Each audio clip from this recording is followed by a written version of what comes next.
friends, Kevin Oster here at the Muscle Car and Corvette Nationals in Rosemont, Illinois, in a favorite exhibit they have called the Barn Finds and Hidden Gems, right? So these are cars that were recently extracted from barns or just found that are in dire need of restoration, or maybe they're going to be left alone, we'll see.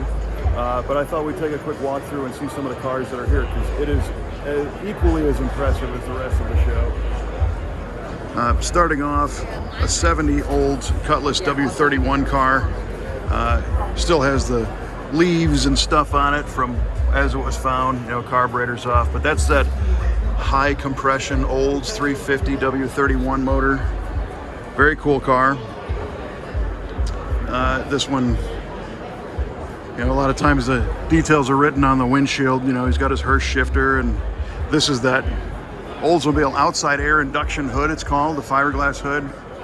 These are getting very hard to find and are very expensive. So if he restores this car, it will be very cool, because it's got a great look with the black stripes and the orange paint. Next to that one is a 1972 Pontiac Grand Prix SSJ, right? So the SSJ is, the Grand Prix, first of all, was an extended nose Pontiac A-body, very similar to the Monte Carlo. Hearst edition, so the black and gold, American racing wheels. SSJ, the J stood for John DeLorean, if I know that story correctly. But this one's cool. It's got the buckets, it's got all kinds of options, sunroof. A little hard to see, but that's a Hearst auto stick shifter in there, which allowed you to kind of click through the gears, even being an automatic. And this apparently was a General Motors executive vehicle at some point. Don't see those very often. Over here, 1971 Boss 351 Mustang. A couple years ago, there was a really nice corral of 351 Boss cars here. Didn't make a whole lot of these cars, but these were one of, if not the fastest car in 1971, believe it or not. This one's a 4-speed car. The Boss, of course, has the wing, the sport mirrors. It's on roller tires now, but there's the Magnum 500s that go with it, and of course that 351. 351 a lot of times was faster than the 429, being a little bit lighter weight, but very neat car. Cool presentation here. We've got a 70 Plymouth Cuda with its original engine and transmission underneath it on display, as found. Car was found with the engine out of it, and this is a 6-barrel 440. Looks like about Hemi orange for the car. The original shaker scoop car. Hockey stick stripe. I love the wide tires on Keystone, you know, wheels. This was probably a pretty good street racer back in the day. Skinnies up front.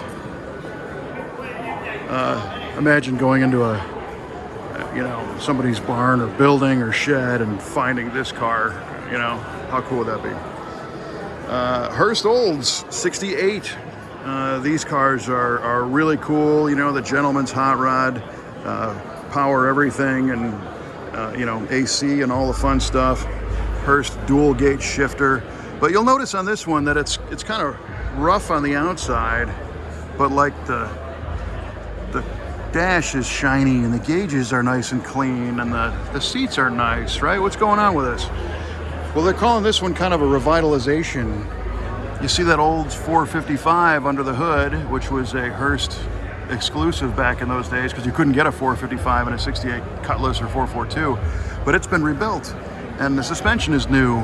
So it's an interesting combination of mechanical restoration, interior restoration, but the outside still left as it was. And who knows, maybe someday they'll do the whole car, but that's kind of fun.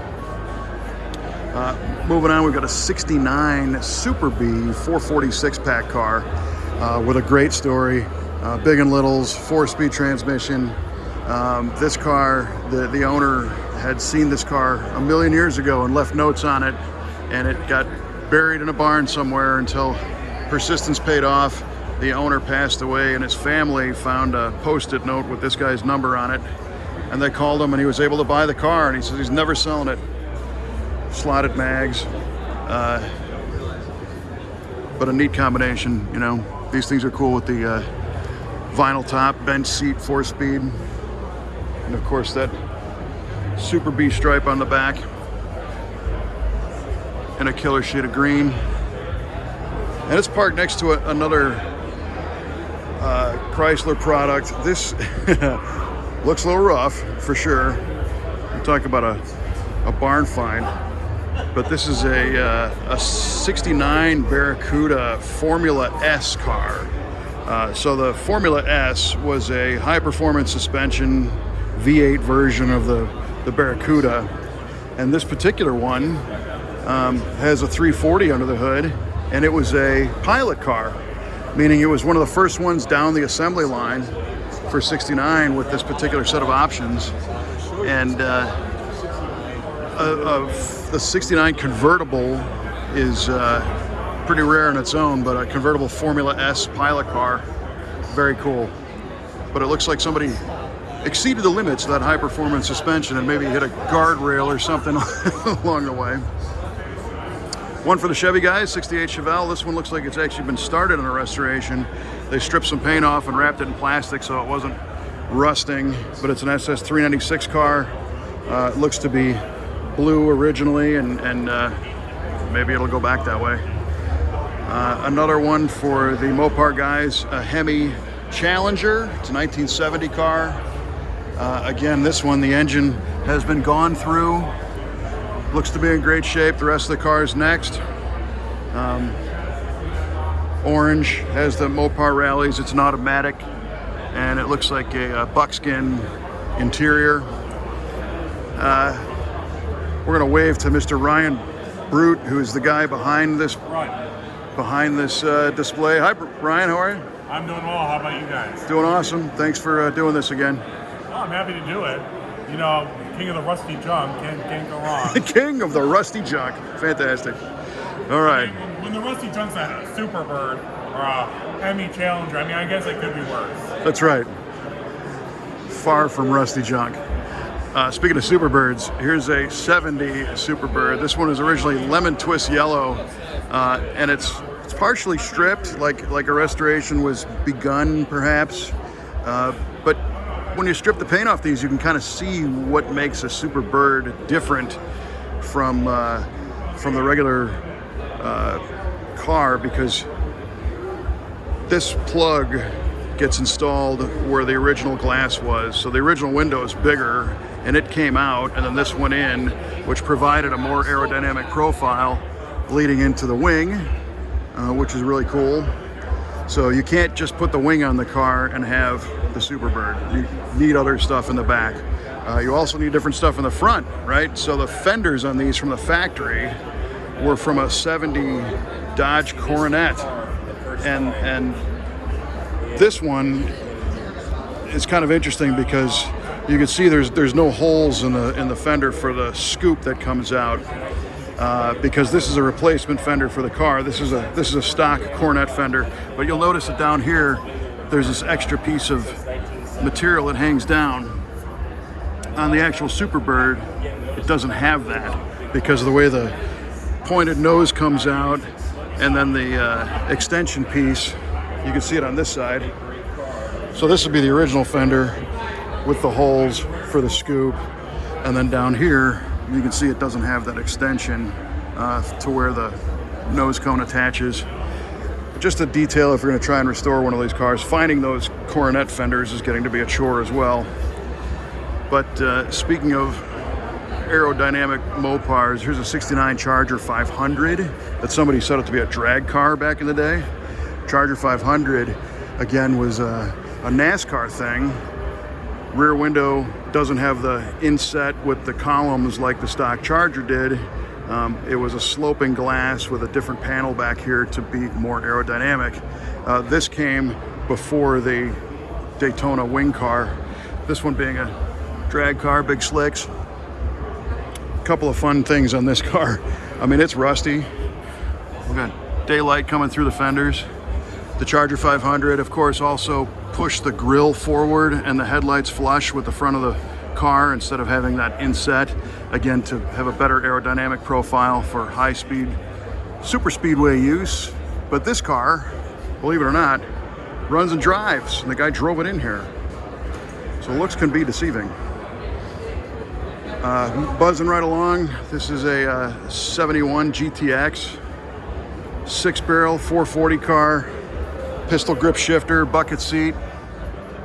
This was known as the fuselage design, with the bumper that kind of wrapped around and these flush mounted lights, which were really advanced for 1971, but these cars are getting super popular. But the 440 is still intact, numbers matching car. More for the right on. So this 65 Ford was purchased by you? Yes. Your name? Lynn Garrettel. Lynn, thank you for bringing it out. So you bought this new in 65. Absolutely, $2,700. 2,700 bucks. 2,700, yeah. So like $1 a pound, basically. Something like that. Yeah, yes. yeah. Very cool. And I drove it for 30-some years, turned it over to him. And this was your car. My car. This was just And a daily well, driver. we shared it. I mean, those were the days when you didn't necessarily have two cars. For sure, yeah. So this had to do everything. Had to put the family in it and take it to work and all that stuff. Yep. And so you must have liked it because you kept it. No, actually, we sold it. I'm the son, All right. Andre Barracuda. We sold it about 20 years ago, and to a guy, he used it and kept it all those years. He passed away, and his widow contacted me to get some more history on the car to sell it. So how did she know that you guys had it? Was there a... Well, Just her husband- remembered selling it? And he was a coworker of mine here in Chicago. I got you. The car was out on the West Coast. They shipped it back, and yeah, when she decided she was going to sell it, she couldn't drive it, and I just bought my car back. I always wanted it back. It's a California West Coast car for most of its life. How long was it gone out of your possession? About 20 years. 20 years. And yesterday morning was the first time I'd seen it in those 20 years. A friend of mine went and grabbed the car and has been stashing it for me. So did it all come back to you after that 20 years? All the little touch feel points of the car? I opened the door and I remembered the smell. Yeah. The smell you tried hard to get rid of before, right? Probably. Well, that's super cool. You know, when a lot of times they get away and they're gone. So Yeah, and the one thing about this is an 885,000 mile car. I'm sorry, what? 885,000. Did you do that? I didn't do all of it. My husband did a lot of it. Wow, that's fantastic. Because he was a professor in Southern California and he was taking care of the family farming operations up in Northern California. So he was back and forth on I-5. So he drove this thing a lot. He was 6'6" and, well, about 300 pounds. And Yeah. there were only two cars he ever fit into in his life. This car, because he had the seat set back 6 extra inches for him when he bought it, Yeah. and this Ford Excursion. There you go. And when you're this size and you find a car that you fit into, you want to hang on to them. So do you remember purchasing this car new? Oh, I certainly do. Downtown Ford, Sacramento. The salesman's name was Don. That's so awesome. Want more? Yeah. Well, so my question was this on the showroom floor, or did you order one, No, or? I believe we ordered it because we wanted the 289 engine. My husband said, I am not buying another car that I can't fix. There you go. And it's a very simple engine, the Very 289. simple. In fact, he forced me to learn how to change the oil. Ah, right on. Good. And was there a story behind the white? I'm sorry, what? The color white? You just like the white, or? Absolutely. We only buy white cars. Only by white cars. Well, congratulations on getting it back. That's a Oh, really thank cool you. story. Lynn, pleasure to meet you. Thanks for sharing some time with us. Yeah. Andre, thank you so much. Very cool. Great story. Love that. Really doesn't really, I guess barn find doesn't really qualify. Looks like it still runs and drives just fine.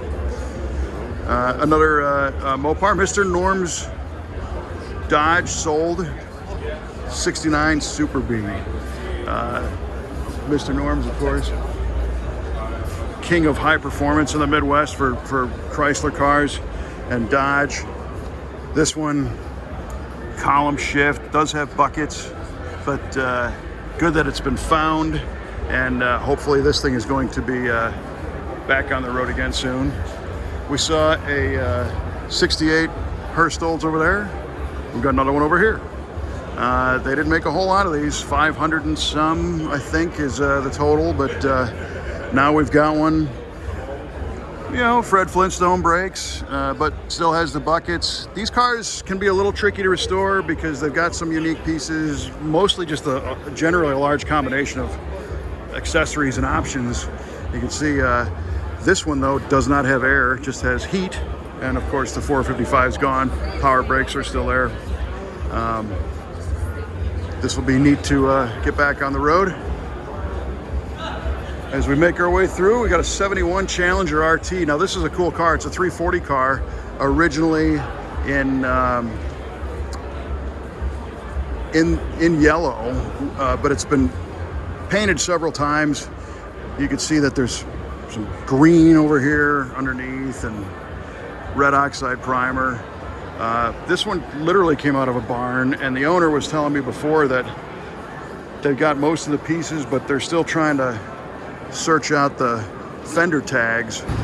But they've been going through boxes in this barn where this thing was and literally raking up dust on the floor and sifting through the dirt to try and find that tag to make sure that it's all there, what's supposed to be there. But very cool car. 71 Ford Torino GT, 351 Cleveland car. This one, the owner lives in Chicago, and it looks like a lot of cars from the Midwest. Little rusty, but one of the dirtier examples of the barn find section, because you know, people try to preserve all that look, and then a lot of times, like I said, these come back restored, which is really neat when they do. So we saw back there that Hearst Olds where the engine and interior were kind of restored. We have a similar situation here on a legit Z16 Malibu SS 396 car. This is a 65. These came in 3 colors, the yellow, red, or black. This one obviously being the yellow. And it looks pretty rough on the outside, but once again, you peek inside and he's redone the interior and the driveline has been redone. So this is, you know, another really interesting way to ride around comfortably in style on the inside, but surprised a lot of people on the outside. Of course, this had the Z16 option, big rear drum brakes, 396 engine under the hood, a lot of luxury things like an AM/FM multiplex stereo, the deluxe, you know, racing looking wheel covers, which are really awesome. Great cars. Only 201, I guess, were made of these. We've featured them on Muscle Car the week before. Always neat. This is one of those cars where if you're into Z16s, you end up knowing everybody who's got them because there's not that many of them. But it's a cool, tight-knit family. And kind of leading the pack in the front of the barn find display is a Hemi Cuda, right? Black 1970 Hemi Cuda. This car looks like, you know, really like you could drop the engine in it and take it for a drive. Again, big tires in the back, skinny in the front, slotted Krager aluminum mags. It's a black on black, black interior, the buckets, 4-speed car. A ton of potential here to get this one screaming once again. I don't know the story if the original 426 Hemi is still around or not, but here's something interesting too. We mentioned the fender tag over there. He has a paper copy of his fender tag taped to the inner fender, and the reason for that, a lot of people take those tags off because in the Mopar world, if you have that tag, you essentially have the car. If you got a legit tag with a 426 Hemi, that means that you could put that on a 318 car and fake a 426 Hemi. So people tend to lock those tags up so that they don't get stolen, especially if the car's been, you know, stashed in a barn or something, because that's the verification, that's the legitimacy. And the Chrysler products are great because you have that tag which shows everything that's supposed to be on this car, but it was just screwed down, so it was it's not like it was stamped into the steel. But then the last car up in front is a Nova. Very cool because it's a big block 427 Nova that happens to have a tie to Yenko. So Yenko Novas, most of them that we know of are the Yenko Deuce, small block cars. This one, clearly not. Big block car. I don't know the whole story on this one, but I do know that, so we got the Yenko badge up front, and there were some Yenko 427 Novas out there. This dealer, it does not have a Yenko Cannonburg, Pennsylvania badge on it. It's got Deal with Dale in Waukesha, Wisconsin. There were, I think, 17 different dealerships around the country that were affiliated to sell Yenko branded stuff. So this might have been one of those. It'll be interesting to find out more about this car. So I hope you enjoyed our quick little tour of the barn find section. I don't know all the answers on all these cars, but it's fun to follow the Muscle Car and Corvette Nationals Facebook page to see which ones are going to get restored that might be unveiled here next year or the year after. So I appreciate you hanging out with us, and we'll catch you next time.